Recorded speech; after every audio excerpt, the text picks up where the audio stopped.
రాజమౌళి గారి తర్వాత ఇంత టఫ్ టు యాక్సెసిబుల్ మీరే అని ఒక టాక్ ఉంది. అందుకనే మీరు దొరికారు కాబట్టి అడగాల్సి వస్తుంది. సో రాజా సాబ్ రిలీజ్ డేట్ ఎప్పుడు? నెక్స్ట్ బిగ్ అప్డేట్ ఎప్పుడు ఇవ్వబోతుంది? అసలు అందరికంటే ఈజీ యాక్సెస్ నేనే.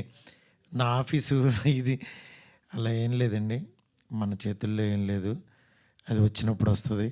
అంటే క్రియేటివ్ ప్రొడ్యూసర్ గారికి తెలుసా సార్? దాని గురించి అసలు ఇప్పుడు ఎక్కువ ఈ సినిమా గురించి మాట్లాడుకుందాం. నా ఇది డెఫినెట్గా మీ అందరికీ నచ్చే డేటే వస్తుంది. అబ్బాయి ఈ డేట్ వేస్తే బాగుంటుంది, ఈ డేట్ మీరు ఏ డేట్ చూడాలనుకుంటే బాగుంటుందో ఆ డేట్కి వస్తుంది.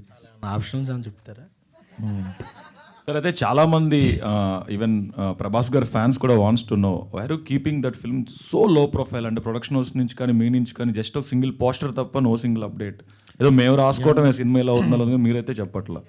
కాదండి, అంటే ఈ సినిమా గురించి కంటే ఆయనది వచ్చే సినిమాలు ఇంకా ముందు ఒక సినిమా ఉంది, పెద్ద సినిమా.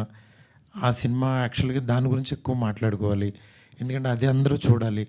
దాని తర్వాత ఎట్లాగో మాది ఉంటుంది, వచ్చినప్పుడు చూద్దాం డెఫినెట్గా. Thank you, good luck sir.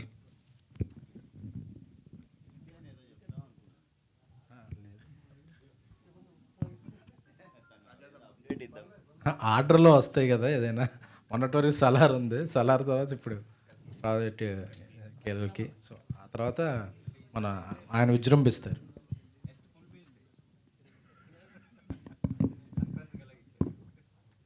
Sir ఎస్కేన్ గారు, మీకు క్వశ్చన్ సార్. సార్ ఇప్పుడు ట్రూ లవర్ అని పెట్టారు కదా, ఓన్లీ ట్రూ లవర్సే చూడాలా, ఫేక్ లవర్స్ కూడా చూడొచ్చా ఈ సినిమా? లవర్స్ ఎవరైనా చూడొచ్చు సార్. ఓకే, అది ట్రూవా ఫేక్ అనేది ఏమి ఉండదు. లవర్ అంటే లవర్. నేను ఫస్ట్ ఈ టీజర్ లాంచ్, స్వామి గారు, టీజర్ లాంచ్ కెమెరామెన్స్తో చేయించాను. ఎందుకంటే కెమెరాని ట్రూగా లవ్ చేసేవాళ్ళు, ట్రూ లవర్స్ అనేవాళ్ళు యాక్చువల్గా అమ్మాయి అబ్బాయి మధ్యనే ఉండదు, వాడు ప్రొఫెషన్ కూడా ట్రూ లవ్ చేయొచ్చు. ప్రతి ఒక్కళ్ళలోనూ ఒక ట్రూ లవర్ ఉంటారు. వాడు ప్రొఫెషన్ లవ్ చేసేవాళ్ళు అవ్వచ్చు, ఇది అవ్వచ్చు, అట్లా అందరూ ట్రూ లవర్సే కాబట్టి అందరూ చూడమని చెప్తున్నాం. అది స్వామి గారు కూడా అంతే, వేరే వాళ్ళ లవర్ని కూడా లవ్ చేస్తాడు. ఆయన ట్రూ లవర్. గురుగారు, మీరు ఎస్కేఎన్ గారు నిజంగా ట్రూ లవర్స్ కదా, అందుకని ఈ సినిమాకి ట్రూ లవర్ అని పేరు పెట్టారు. బయట తేడా కనుకుంటారండి. ఇప్పుడే కదా చెప్పారు, ఫ్రెండ్షిప్ లో మేము ట్రూ లవర్స్. అదే సార్, లవ్ అనేది జెండర్ బేస్డ్ కాదు. అవును, వ్యక్తిగతంగా అందరం మంచి లవ్ చేసుకోవాల్సిందే. సరే sir, thank you very much sir. All the best sir. Thank you media, thank you so. ఎంతవరకు అంటే తెలుగు ఆడియన్స్కి ఎంతవరకు రీచ్ అవుతుంది అనుకుంటున్నారు మీరు?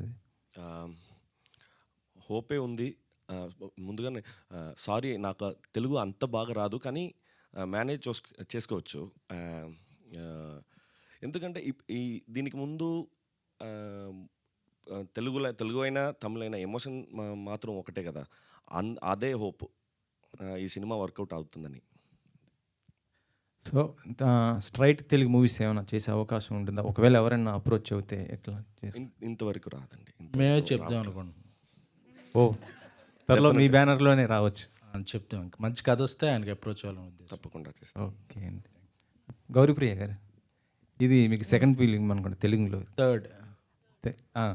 తమిళ్లో సెకండ్ అండి. తెలుగు మ్యాడ్ తర్వాత mad, writer Padma Bhushan, mail OTT ఇదో 4వ సినిమా 5వ సినిమా. ట్రూ లవర్ ఒప్పుకోవడానికి కారణం ఏంటి అసలు? What is the reason? ఇది ఒక చాలా లైఫ్ లైక్ సినిమా అనిపించింది. అంటే నిజ జీవితానికి చాలా చాలా దగ్గరకు ఉండే కదా. Basically it's life like. మేము సినిమా చేస్తున్నప్పుడు కూడా ఏదో అవుట్ ఆఫ్ ద వరల్డ్ కథను పట్టుకొని మేము చేస్తున్నాం అనే ఫీలింగ్ అయితే నాకు రాలేదు. ఇది నా పక్కన వాళ్ళకో తెలిసిన వాళ్ళకో తప్పకుండా ఇది జరిగే ఉంటుంది, జరిగింది అనే ఇన్స్టెన్సెస్ కూడా మేము చాలా విన్నాము. సో చాలా చాలా రియలిస్టిక్ అనిపించింది. అండ్ నాకు ఆఫ్ కోర్స్ తమిళ్లో కూడా ఇంత పెద్ద అవకాశం రావడం అనేది కూడా it's a very big thing for me. So yeah. మీ లైఫ్లో ఇలాంటి వాళ్ళు ఏమైనా తగిలేరా? లేదు, తెలిసిన పైకి చెప్తారండి నన్ను ప్రశ్న. గౌరీప్రియ గారు, కంగ్రాచులేషన్స్ అండి. Good to see Telugu girls everywhere. మీరు తమిళ వెళ్ళి చేయడం అయితే చాలా మంది తెలుగు అమ్మాయిలు ట్రై చేశారు ఇక్కడ నుంచి తమిళనాడు వెళ్ళి అక్కడ క్రాక్ చేయాలని.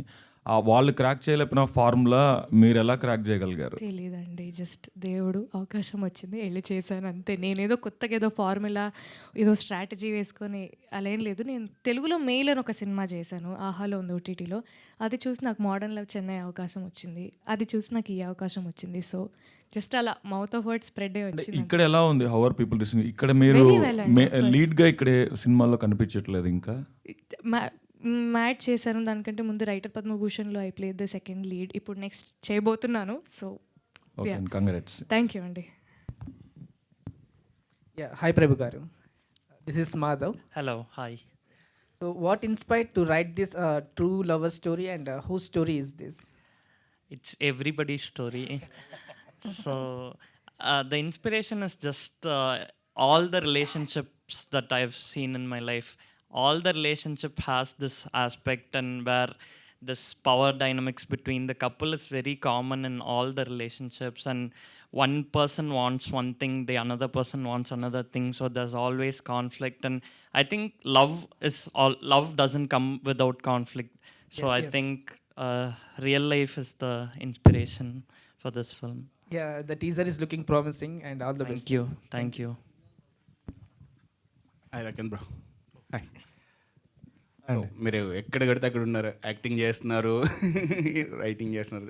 సో తమిళ్ అంటే మీరు స్ట్రైట్ సినిమాల కంటే ఎక్కువగా డబ్బింగ్ సినిమాల నుంచి ఆ సినిమాలు ఎక్కువ చేస్తున్నారు. స్ట్రైట్ సినిమాలు ఎందుకు తగ్గిస్తున్నారా, లేకపోతే తగ్గించడం అని కాదండి, నా సినిమాని ఒకటి నేను రాసుకుంటున్నాను, నేను తీయాలనుకున్న సినిమాని. అది కాకుండా ఇది ఈ ఈ ప్రక్రియ ఏదైతే డబ్బింగ్ అనేది ఉందో అది అనువాదం కాదు, అనుసృజన. అంటే ఉన్నది ఉన్నట్టు ట్రాన్స్లేట్ చేయడానికి గూగుల్ కూడా ఉంది, కానీ ఒక భాషను అర్థం చేసుకొని ఆ తెలుగు వాళ్ళకి దాని నేటివిటీకి ఎలాగా ఇవ్వాలి అనే ఒకటి ఉంది చూసారా. ఆ రీజనలైజేషన్ సరిగ్గా చేయగలిగిన పని నేను బాగా చేస్తున్నానని వాళ్ళకి అనిపించి, జనాలకు అనిపించి, మళ్ళీ నాకు ఇది ఎక్కువ వస్తున్నాయేమో నాకు అనిపిస్తుంది. అంటే నాకు చిన్నప్పటి నుంచి అలవాటైన ఒక ప్రక్రియ అంటే నాన్నగారిని వాళ్ళని అన్నయ్య వాళ్ళని చూసి పెరిగాను కాబట్టి. సో మేబీ అది నా బాగా వస్తుందేమో. అంటే కంటెంట్, తెలుగు కంటెంట్ రైటర్కి మీరు దూరంగా ఉంటున్నారా ఈ డబ్బింగ్ వీటి వలన ఎక్కువ ఇవ్వడం వలన, లేదు అంటే ఏదైనా మీరు ఓపెన్గా ఉన్నారు? ఇంకా నేను యాక్చువల్గా ఓపెన్ టు ఎవ్రీథింగ్ అండి. అదే open to acting, open to singing, open to writing, అలాగే open to dubbing, anything. I'm passionate cinema lover అండి. సినిమాకి సంబంధించి ఏది వచ్చినా ఐఎమ్ ఓకే టు డూ, అంతే. Okay, thank you.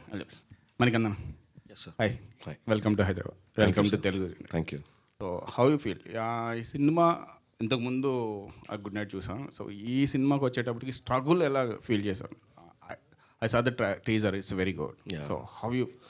Yeah, it was quite challenging actually because to be constantly present in that mood, in that character, it took a toll on me. Actually, after finishing the film also, I was telling the director, I was shooting for another comedy film. The problem is I couldn't act in a comedy role because it was so frustrating that for 8 hours I have to be, my constant face will be like this. So to become normal, to get out of it, I really suffered a lot. Yeah. మూర్తి గారు, director సాబ్, February 9th కన్ఫర్మా, లేకపోతే reconsideration ఏమన్నా ఉంటుందా అండి? అంటే పెద్దలు ఎవరన్నా అడిగితే. ఇది పెద్దోళ్ళంతా అడిగేంత రేంజ్ ఉండదు. అంటే ఇండస్ట్రీలో ఇంతకుముందు సంక్రాంతికి వచ్చినప్పుడు బట్ సోలో అనే పాయింటే తీసుకున్నారు వాళ్ళు. డెఫినెట్గా అలాంటి ఇబ్బంది ఏదన్నా ఉన్నా వెళ్ళి మాట్లాడతాడు తను, నో ప్రాబ్లం. అంటే ఎవరికి ఇబ్బంది పడేట్టు ఏం ఉండదు నాకు తెలిసి అది. మారుతి గారు అయితే